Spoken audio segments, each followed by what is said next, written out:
Beach next week. No telling what might happen in the points chase then, because no telling what's going to happen at a short track like Myrtle Beach. Well, we've seen this before. It was last year that Matt and Dale Jr. were slugging it out for the championship. Looks like it's going to be the same thing this year. But in this particular fight, we're only in the middle rounds. There's a long way to go, so it's way too early to call. And I think the fans are looking forward to the race at Myrtle Beach next week. Always a lot of beating and banging. Anytime you take any kind of touring division of NASCAR onto a short track, you can expect a lot of things to happen out there, and of course after a weekend off they'll be ready for it. Absolutely, they'll be ready for it. And going back to your earlier comment, Jeff Green did say this week that he stored that one from Milwaukee away, so no telling what might happen. Well, let's turn now to Winston Cup. The Tour is in Loudon, New Hampshire this weekend, and the points heading into the Jiffy Lube 300 shape up like this.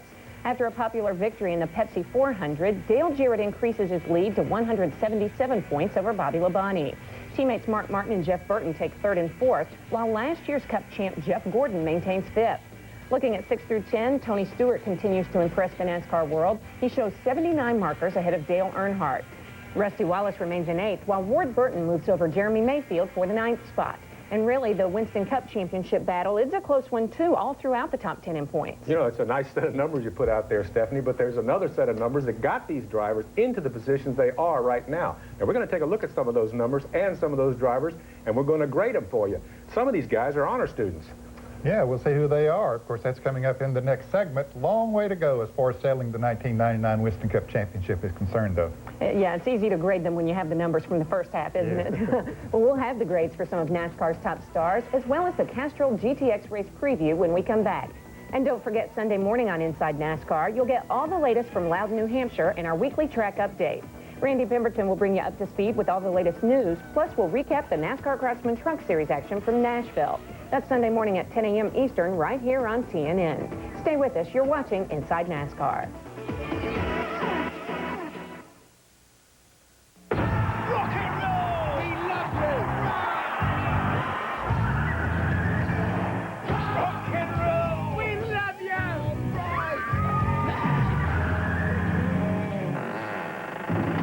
Rock and roll! We love you!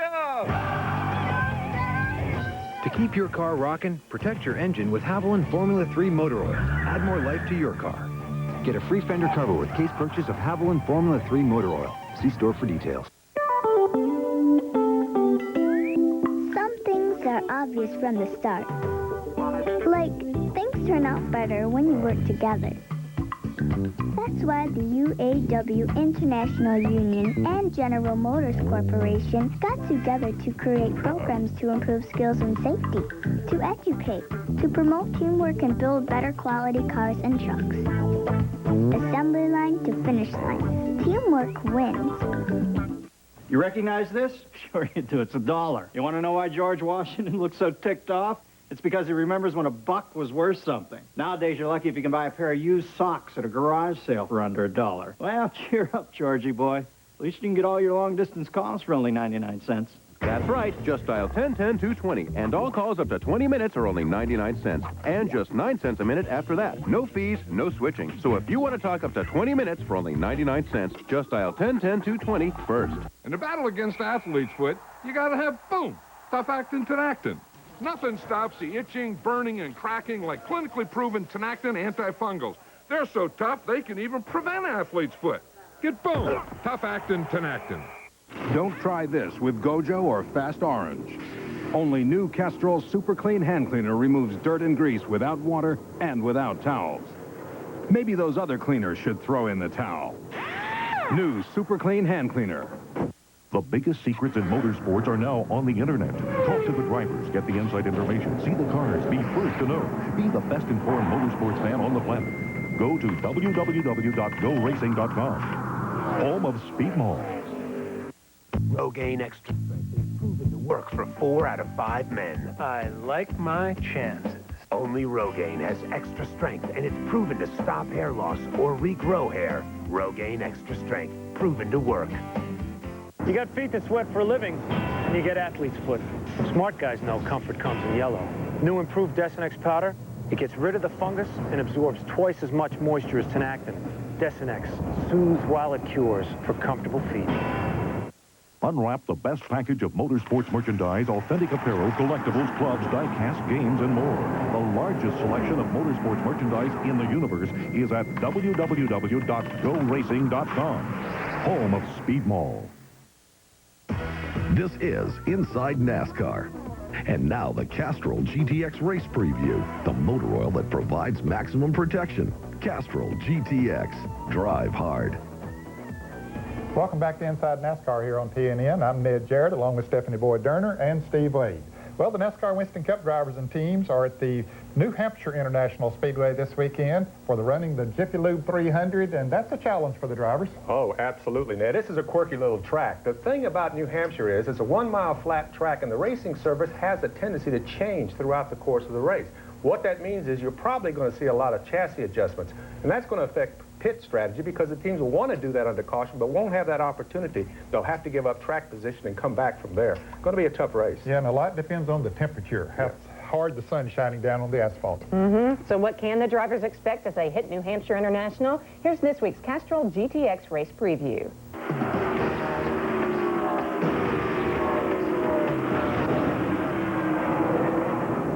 NASCAR now presents the second half of the 1999 Winston Cup season. On stage first, it's the Magic Mile of the New Hampshire International Speedway.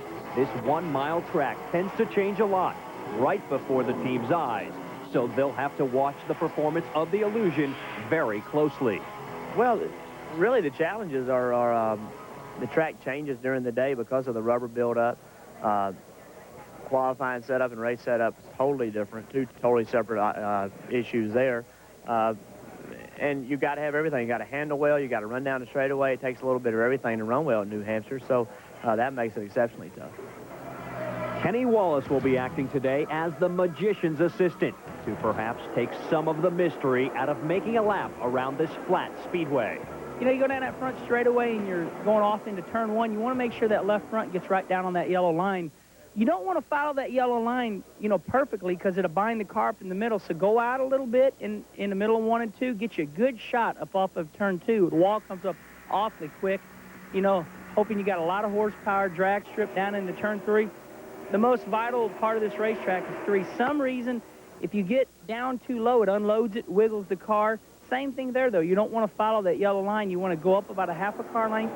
And, you know, coming off turn 4 is where you want your car to really turn good so you can get up underneath people and, you know, on down the start-finish line. Presto, there's one of the laps that will make up the distance to the Jiffy Lube 300. But the drivers need to keep their eyes on their speed of each and every one of those tricky laps.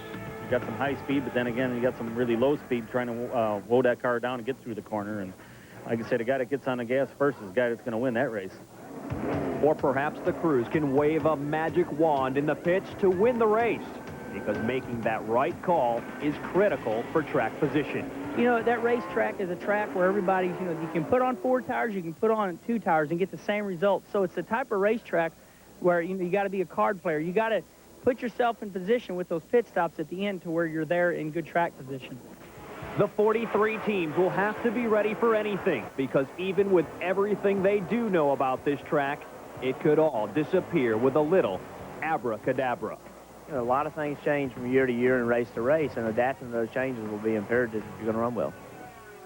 As the Winston Cup Series begins its stretch into the second half of '99, we put some numbers together. Who's making the grade? Here's Randy Pemberton. With the 1999 NASCAR Winston Cup season now turning towards its second half, it's interesting that of all the drivers that were asked during preseason interviews, where are you going to finish in the final point standings, only Dale Jarrett predicted this. Well, I plan on finishing first in the points, and I think that we're looking at winning 4 to 5 races this year. With 3 wins in the books and no finish outside of 8th since he was 11th at Las Vegas, Jarrett's place at the top of the point standings earns the number 88 team the only obvious A+ on the tour. Second only to Jarrett, with 12 top 5s and 13 top 10s, is Bobby Labonte. He's a definite A. But who better to grade some of the sport's top teams than the men that own them? The 2 teams that have done best in points are obviously the Exide team and the Valvoline team with Mark and Jeff. They're have had some mechanical problems. You know, we broke an engine for Mark at Texas. We broke a rear end for Jeff at Richmond, and we broke a transmission for Jeff at Sears Point. So, and they've both had some wrecks here and there. So we're performance-wise decent. Still got some work to do based on the way the 24 is running. 3-car, started out, you know, good at Daytona, had a lull, had about 4 wrecks in a row there, Atlanta, Rockingham, Darlington. After that, Kevin and Larry, I can see a lot of good things coming. We're getting our consistency back, top 10 to win at Talladega. I would have to rate them both. You know, if you look at the first part of one, the second part of the other, it'd be a good year, but we can't do that. So, you know, we just got to keep improving and get the teams better this second half, you know. Both a C+? Yeah, I'd say a C+. Well, I guess we got to look at the scoreboard, and we can say that we're not where we want to be in the standings. I guess Rusty's run very competitive, won a race early this year rather than waiting till the end. Jeremy struggled a little bit, but I think that the last several races here now we felt a lot better. But again, the competition is very, very tough, and I hand it to 3 of the crew chiefs and the drivers and the engine people and the aero. So this is a very, very intense sport, and again, it's focusing on one thing at a time. Tough sport, great to be part of it, but we got to do better. 42 car, a C-. The 40 car, a C+. Okay, that's good. Elaborate on those two teams and why you chose those marks. Well, you know, we started the year with great expectation that we're going to do well. The 42 car have wrecked 7 times this year, and unfortunately we had an engine problem twice. The 40 car has not lived up to what I thought it was going to do. So, you know, we made a change in crew chief, and it seemed to have helped. The last 3 weeks we have run pretty good. I'm pretty excited about the second half of the year. We got new cars. Our engine program is really good, and I think we're going to do very well. The way I've described it is that we're racing to our potential, because we've had the potential to do this for a long time. We just hadn't finished the deal. We've been sporadic, and this year we've been consistent and stayed in the top 10 in points all year. Been a threat to win a couple of races. That's what it's all about. You know, we're growing as a team, we're maturing as a team, and I give us pretty high marks. The two teams that might be the most difficult to give grades to through the first half are Jeff Gordon, who has 4 wins, more than anyone else, and Tony Stewart, who just 17 races into his career has all but locked up Rookie of the Year, and he's still alive in the '99 Winston Cup title chase. So that being said, do you guys agree with that? Would you rate these guys in a similar fashion for the first half of the season? Well, I'd have to say so far this semester, DJ's definitely at the head of the class. He and his team have had a tremendous first half of the year. And let's take a look at the numbers, and they'll show us this. He's got 15 top 10s in 17 races, 13 top 5s, 3 wins. Okay, those are excellent numbers, no question about it. Here's the real key, though. He's only failed to finish 1 race. That means that he and the team have been consistent, and consistency is what wins titles. And I certainly agree with grading Bobby Labonte as grade A. In the 17 events, he has 13 top 10s, 12 top 5s, 2 wins, 4 poles, and no DNFs. That's certainly the kind of thing that's going to take him to a championship if he's going to challenge for it this year. Now, Jeff Gordon, he's back there in 5th place, and the question is, does he have enough time to do it? Well, yes and no, but let's take a look at the first half of the year. Great season, 4 wins and 5 poles, 11 top 5s, 11 top 10s. Here's the kicker, 4 DNFs. He's had more of that this year than he had at any time last year, and that's spelling the difference right now. How would you grade him? B-. B-. Well, I'm going to give at least a B+ to Tony Stewart. In 17 events, he has 9 top 10s, 4 top 5s. Of course, he has no wins, 1 pole, and only 1 DNF. And if you were to grade him on the rookie status, then you'd have to give him an A+.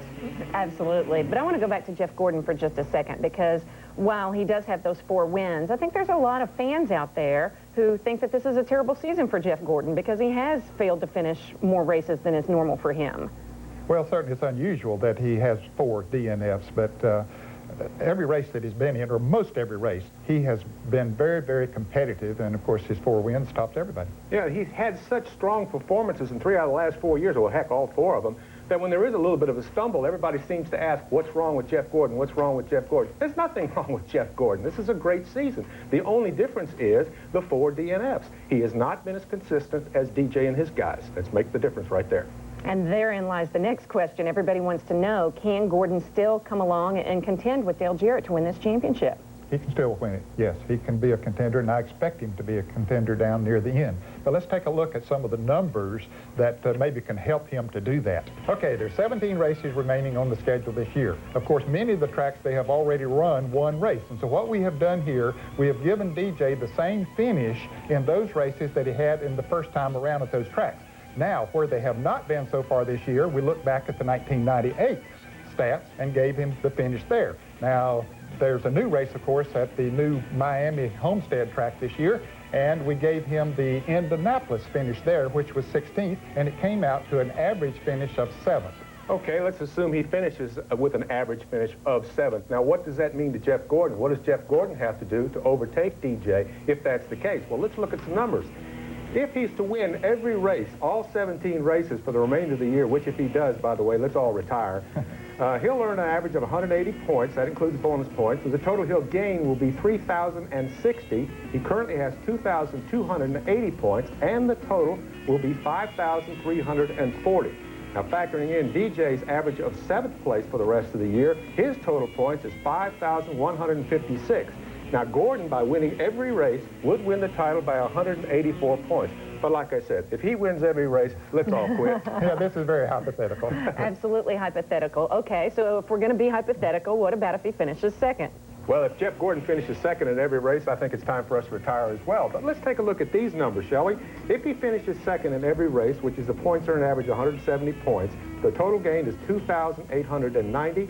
His current points again are 2,280, and his points total would be 5,170 to 5,156 for DJ. Gordon would win the title by 14 points over DJ, just as he did in 1997. Of course, we've got to bear in mind that is only the comparison between Jarrett and Gordon. What we're going to do about Jeff Burton and Mark Martin and Bobby Labonte, they're going to be in there in the thick of it too, but thought you might enjoy seeing these kind of numbers. Got to factor everybody in. Little food for thought.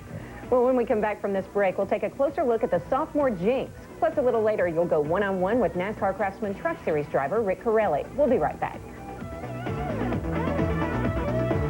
Coming up, it's known as the sophomore jinx. But does it exist? We'll look at the facts and the fiction behind the second-year blues. Plus, Craftsman Truck Series driver Rick Corelli talks candidly about his near-death experience and the long road back when Inside NASCAR returns. TNN salutes a century of motorsports and the Andrettis, a racing family. The name Andretti has become synonymous with racing and winning. What Mario began in 1959, his sons Michael and Jeff continue today. Mario Andretti began racing in 1959, driving a Hudson Hornet. His career flourished, and by 1964, he earned the title of Rookie of the Year at the Indianapolis 500, finishing 3rd. Mario received titles that range from National Dirt Track Champion to Formula One World Champion. Today, both Michael and Jeff continued this tradition, and like their father, both earned Rookie of the Year honors at the Indianapolis 500. In 1990, the Andrettis made history by racing together, marking the first time a father and 2 sons competed in a champ car race. For more on the century of motorsports, log on to country.com, your personal source for all things country.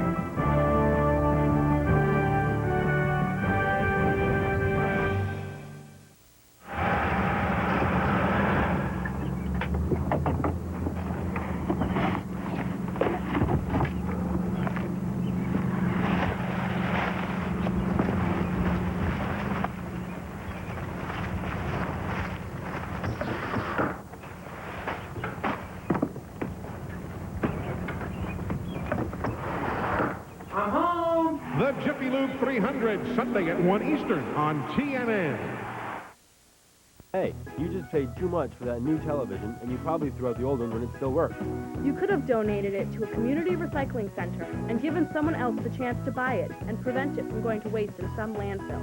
Heck, you could donate anything that's sitting around your home, like furniture, appliances, electronics, anything. That could save a lot of money, won't harm the environment or the people around you, and should be done in every town. Look in your community for recycling centers and do your part. This has been a public service announcement brought to you by the Burlington Technical Center and Recycle North.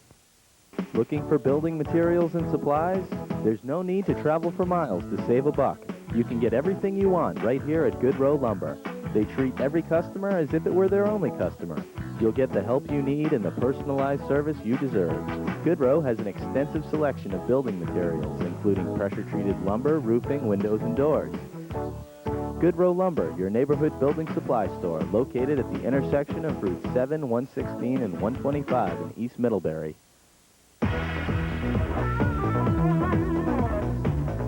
When it comes to racing, if a rookie year is a learning experience, then what in the world is year number 2? Well, for a lot of drivers, it can be just as challenging, or maybe even more so. And that's when they use the term sophomore jinx. Right up there with black cats and broken mirrors is a phenomenon known as the sophomore jinx. In racing terms, it's the idea that after a successful rookie season, in your second year, you can't catch a break. Oh, and Waltrip's car had come to a stop and got pounded. Last year's Rookie of the Year from Maine. That's Santerre's number 47 that is wrecked. If you'd asked me that last year, I'd have said, no way, you know. I'm not a superstitious person, but I'll tell you, this year has been a tough year for me and my, entire team here at Innovative Motorsports. And, the sophomore jinx, it definitely exists. Casey Atwood thought so, too, after his crash at Daytona while running second. That is until last week when Atwood scored his first career Busch Series win. Mid-season, we started having wrecks, and the crews had to start working on different cars instead of paying attention to the next weekend. And right now we're getting caught up, and the cars are coming together, and hopefully we're going to be a lot more competitive second half of the season. The sophomore jinx was surely to blame when Dale Earnhardt Jr. went 14 straight races without a victory to start this season. Then came a string of 3 wins in a row, and that theory went out the window. Unless, of course, you consider the chipped shoulder blade he suffered at Milwaukee last weekend. Bad luck, yeah, but he still finished third and kept a firm grip on his points lead. A much different story than his famous father, who, along with a couple of other greats, seemed to disprove the idea of a sophomore jinx. Dale Earnhardt won the Winston Cup Rookie of the Year title in 1979, with 1 win, 11 top 5s, and 17 top 10s in 27 races. That's a top 10 finish in over half the events he ran. His second season, the Intimidator scored 5 wins and a top 10 finish in nearly every race he ran.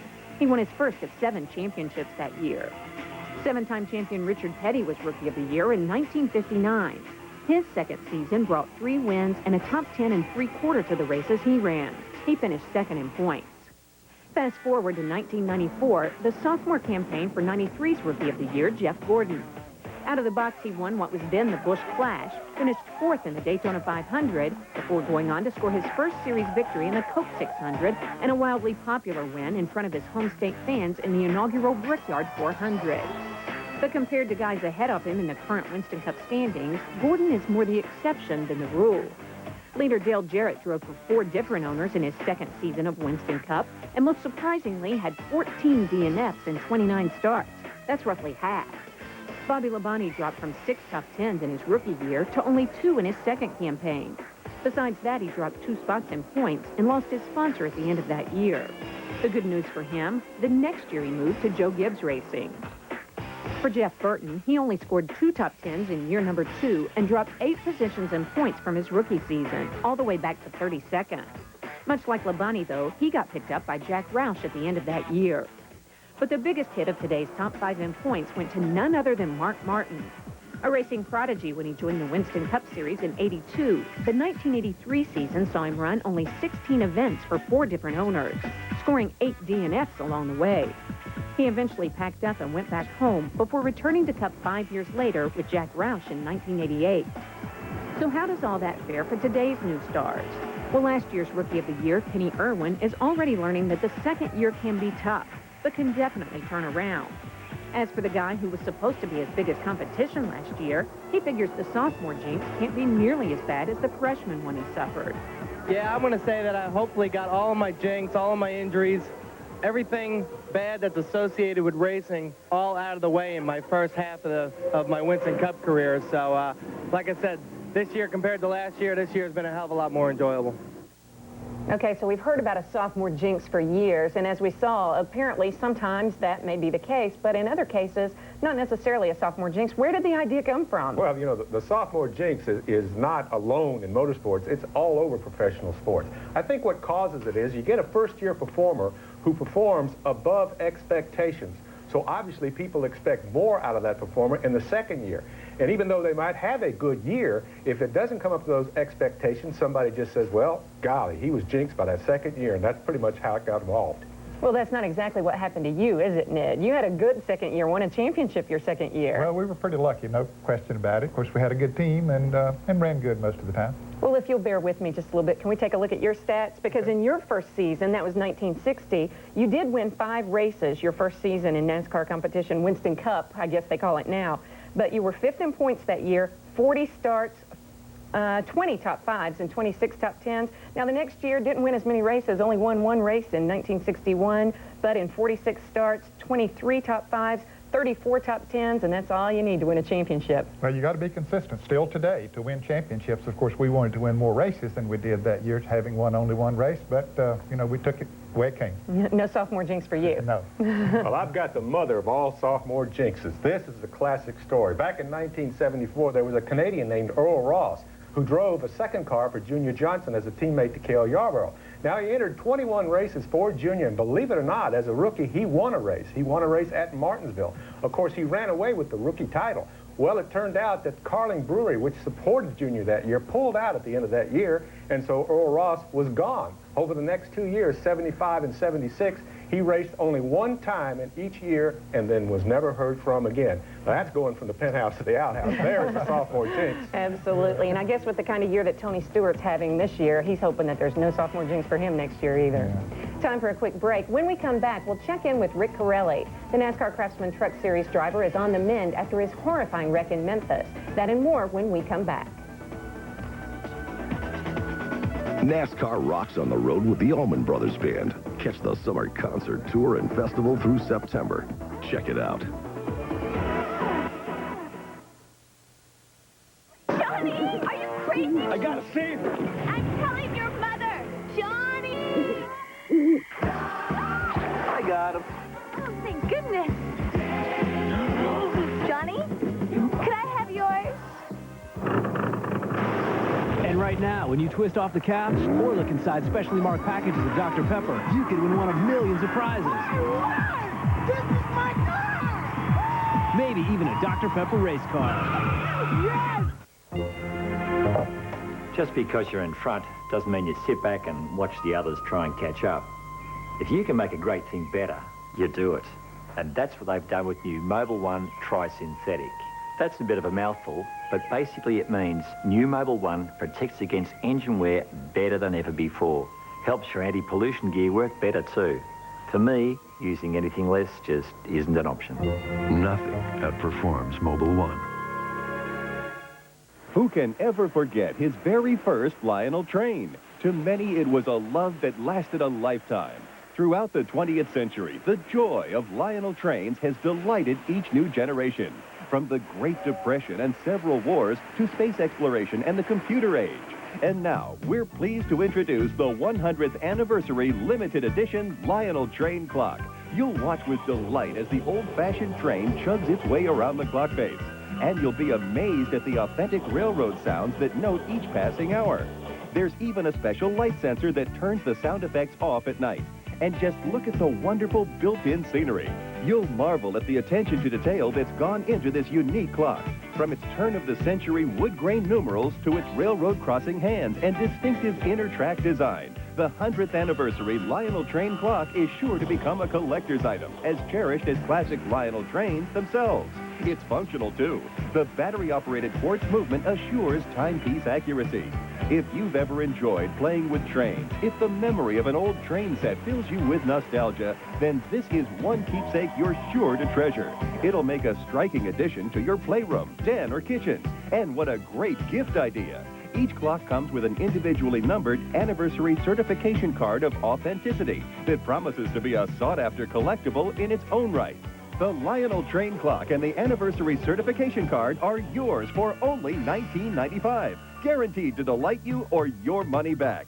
Don't miss out. Order your official 100th anniversary limited edition Lionel train clock now. To order the Lionel train clock, have your credit card ready and call toll-free 1-800-506-6100 or send check or money order for $19.95 plus $5.95 shipping and handling to Lionel train clock, 6960 Eastgate Boulevard, Lebanon, Tennessee. But for quicker service, call 1-800-506-6100.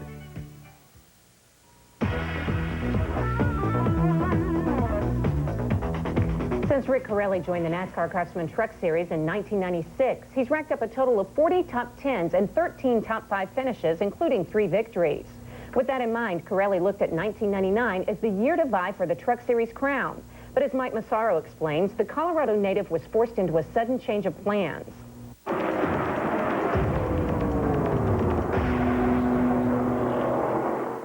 Corelli rides all the way up, hard into the outside wall. Rick Corelli coming off the end of the backstretch, goes straight to the outside retaining wall and comes to rest in turn 4. When Rick Corelli cut a tire and skidded hard into the Memphis wall early this season, some thought his career may be over.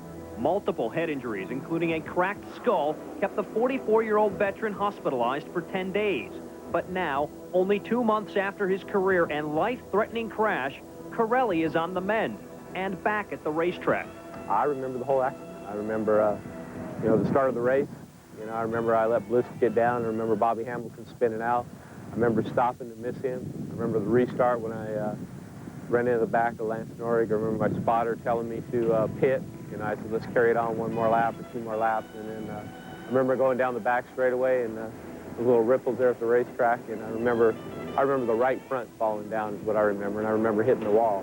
Once I got into the hospital, the trauma doctors got me once they airlifted me there, and I told the doctor, I said, I'm scared. And, his voice was just so straight. He says, hey, buddy, what are you afraid of? You're bleeding out your ears. He goes, that's a good sign for me because I know where it's coming from.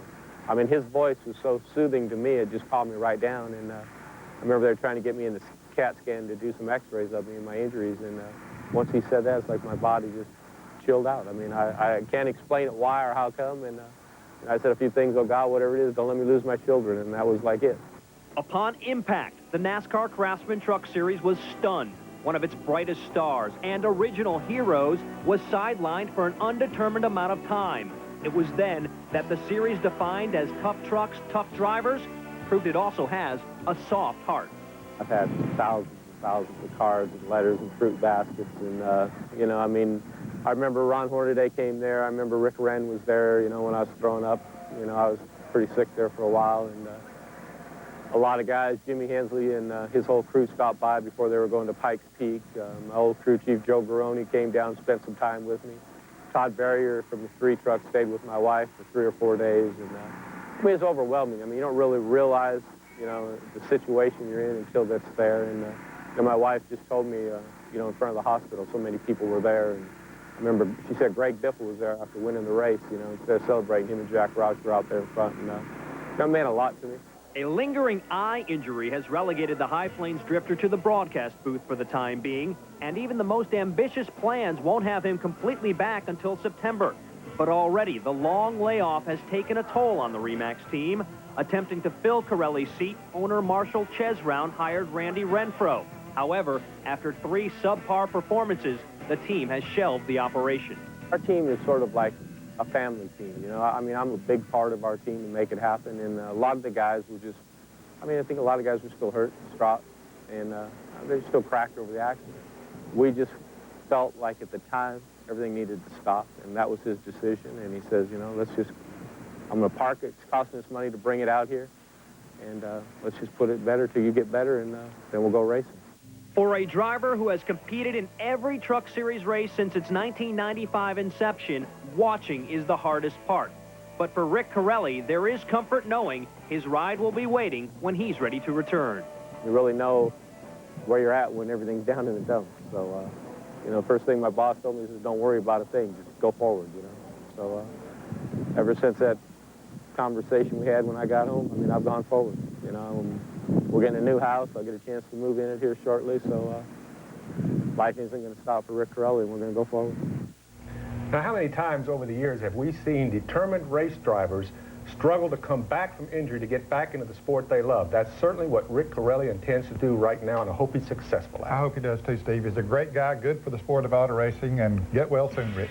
And I'll second that emotion. Well, up next on the big program, we'll go one-on-one with Cale Yarborough. After almost closing shop for the '99 season, he's back in Winston Cup with a solid driver and a huge sponsor. Ned gets in focus with Cale next. I went up there because, at the end of the year, and the money was out, and no sponsorship and no prospects, and I went up there to shut it down. And They wouldn't leave. They stayed. Hi, I'm Gary Collins. If you suffer from back pain, have trouble sleeping, or wake up with sore, achy muscles, I've got great news. It's the revolutionary Select Comfort sleep system, a breakthrough for back pain sufferers, and a better, healthier, and more comfortable way for everyone to sleep. The secret to Select Comfort is its patented air chamber design. To learn more about Select Comfort's revolutionary sleep-on-air technology, this exciting video and brochure is yours absolutely free just by calling. You'll learn how metal coil mattresses can create uncomfortable pressure points. But Select Comfort contours to your neck, shoulders, spine, and hips. Clinical research shows that back pain sufferers reported relief after sleeping on Select Comfort. It's 93% improvement in back pain relief, which is very significant. And a study conducted at Stanford University found that test subjects fall asleep faster and sleep more deeply. My back problems have gone away completely. I wake up in the morning, I do not have a backache. Select Comfort's dual air chamber design lets you choose the firmness, from feather soft to extra firm, all at the touch of a button. So don't spend another night on an old-fashioned metal spring mattress. Call toll-free and we'll rush you this free Select Comfort video and brochure. Call now and you'll also be eligible for Select Comfort's 90-night trial program. I remember looking at it going, 90 days, that's 3 months. I mean, we don't have anything to lose. Best of all, you'll find that Select Comfort costs about the same as an ordinary metal coil mattress. And with Select Comfort's convenient, no-money down credit plan, you can afford to sleep better right away. So pick up the phone and call now to find out how to get relief from those morning aches and pains like I did. Get back pain relief. Call for your free video and brochure. That's 1-800-761-9100 for exciting news about Select Comfort. Call 1-800-761-9100 right now. A good night's sleep is worth all the money in the world. The ASA on TNN. Short track racing with a grudge. See the Pontiac Excitement 250 tonight at 11 Eastern and Pacific on TNN Saturday night at the races. Real romance. You're waving sugar under the nose of a dead horse. The Real McCoys, solving real problems, one episode at a time. Weekdays on TNN. Real clean. Soap is beginning to itch me, Grandpa. The Inside NASCAR In Focus conversation is brought to you by Valvoline. You can always tell the guys who use Valvoline. Welcome back to Inside NASCAR, right here on TNN. Late in 1998, Cale Yarborough wasn't sure if his team would have a presence in the garage area this year or not. At least not as an owner. Cale had been owning the team for a number of years, but he sold it during the offseason because he didn't have a sponsor. Then the new owners didn't find a sponsor either. But now a sponsor has come along. Cale has control of the team again. And while we were in Daytona last week, we talked to the three-time NASCAR Winston Cup champion.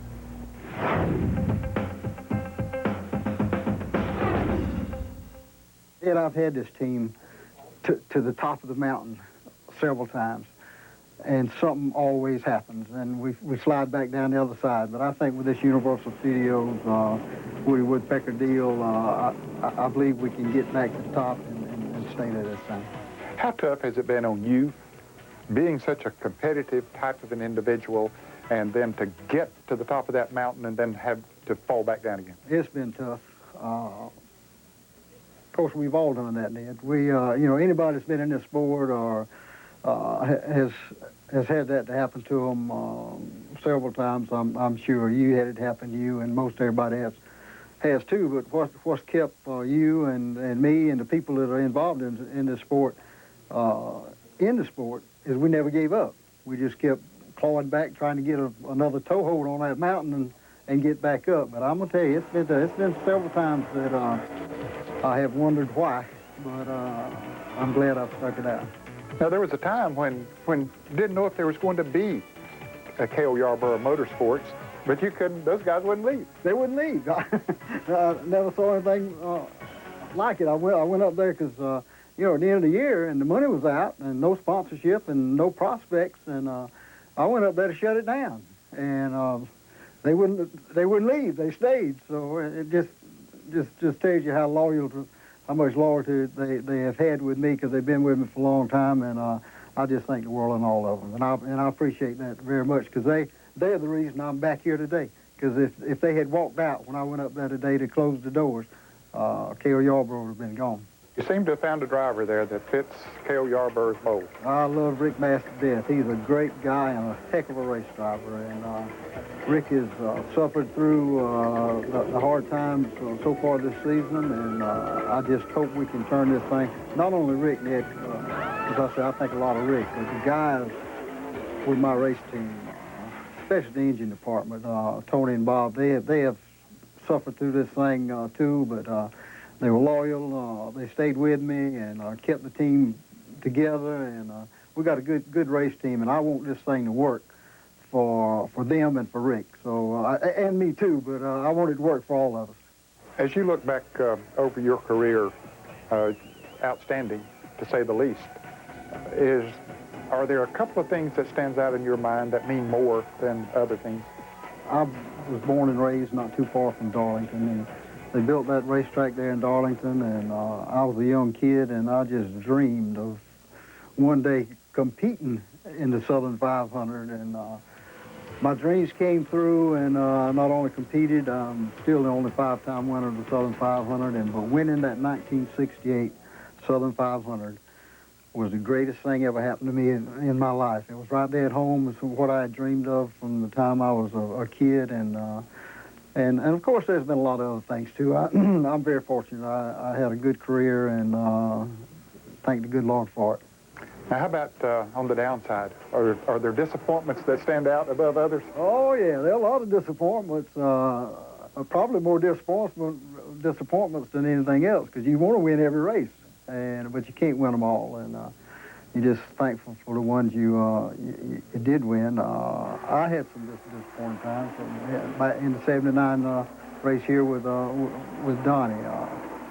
That may have been my fault, meaning that I should have passed Donnie 5 laps before the last lap, maybe, because I had a better car that day, and I could have been out front and gone, but I wanted to do it on the last lap, and that was a disappointment. I should have won that race. The race here that Richard won when he won his 200th race, I wish I had that last lap run over one more time, but I can't complain. It was good. Do you still get in race cars every once in a while? I don't get into Winston Cup cars. I still do some exhibition type stuff and some little racing champions deals and all, and I enjoy it. I love to get in one every now and then. Is that fire still burning in your belly? Still burns. I'm just as competitive when I do these type races as I was the last time I ran the Daytona 500. Because it doesn't matter who wins those races. You get paid the same when you go to one of those places. You get paid the same, and the boys don't like to see me come because I don't like to lose. People are always asking me, who do I think is the best race car driver ever in NASCAR? And I'll tell you, that's a hard question to answer, because you look at Richard Petty's 200 wins, and you look at the great Bobby Allison and Junior Johnson and the Curtis Turners, and, you know, the list can go on and on. But Cale Yarborough has to rank right up there among them, because I've never seen anybody that's more competitive than he is, and he's still got that fire in his belly. He sure does, and it's really, really good to see his team back up and running again with a solid sponsorship. You want to see veterans in the sport who want to continue to be in the sport stay. And I wish that it could have happened for Bud Moore and Junie Donlevy as well, but unfortunately it didn't. But for Cale, things have worked out, and that's good for the sport. Sure. And he's as fun to watch in an interview as he was on the racetrack. Well, once again, we need to take a quick time out. Stay tuned. There's more Inside NASCAR right after this.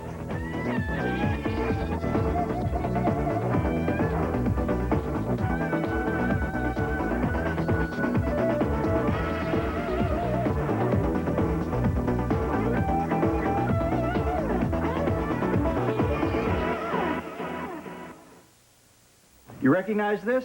Sure you do. It's $1. You want to know why George Washington looks so ticked off? It's because he remembers when a buck was worth something. Nowadays, you're lucky if you can buy a pair of used socks at a garage sale for under $1. Well, cheer up, Georgie boy. At least you can get all your long-distance calls for only 99 cents. That's right. Just dial 1010-220, and all calls up to 20 minutes are only 99 cents, and just 9 cents a minute after that. No fees, no switching. So if you want to talk up to 20 minutes for only 99 cents, just dial 1010-220 first. He's got pride in his heart and dirt on his hands.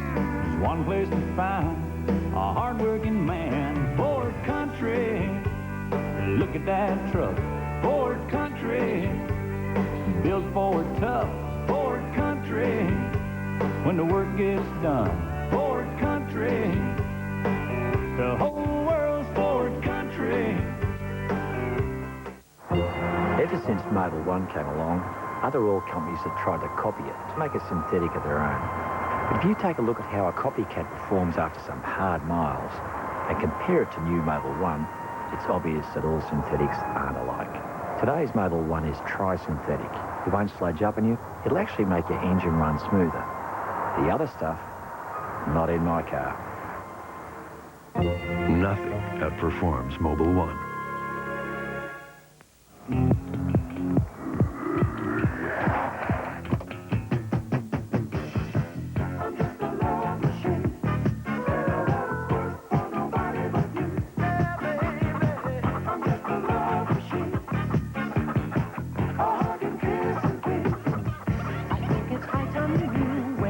Denny's All-Star Slams are back, and so is our extra help.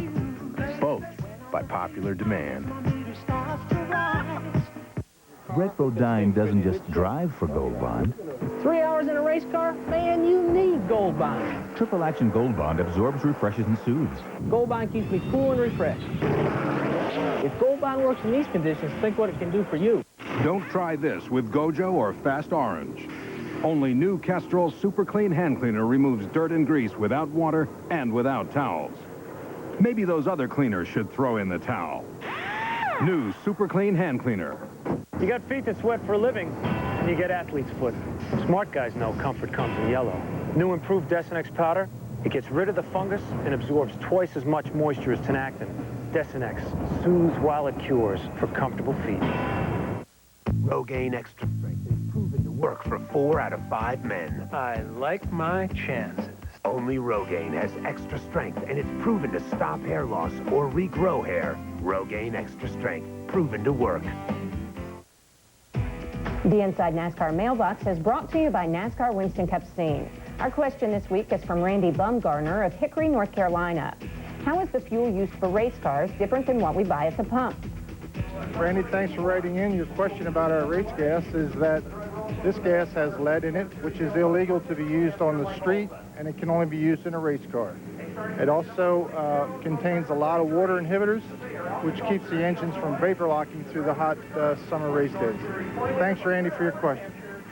If you have a question for the Inside NASCAR mailbox, email us at this address or write us at Inside NASCAR, Post Office Box 240417, Charlotte, North Carolina 28224.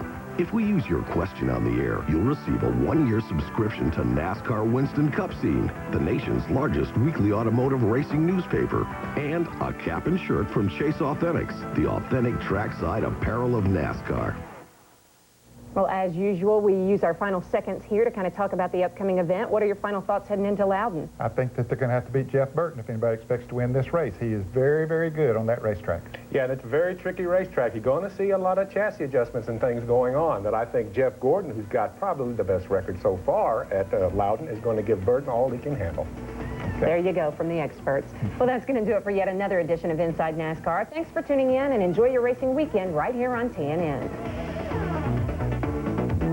Drivers, race teams, and race fans, the special edition mid-season Simpson catalog is now available. For more information, call 1-800-71-RACIN' or visit the Simpson website at simpsonraceproducts.com and get your copy today. Communications provided by Racing Radios, the two-way radio provider of the NASCAR Winston Cup Series, Busch Series, and Craftsman Truck Series.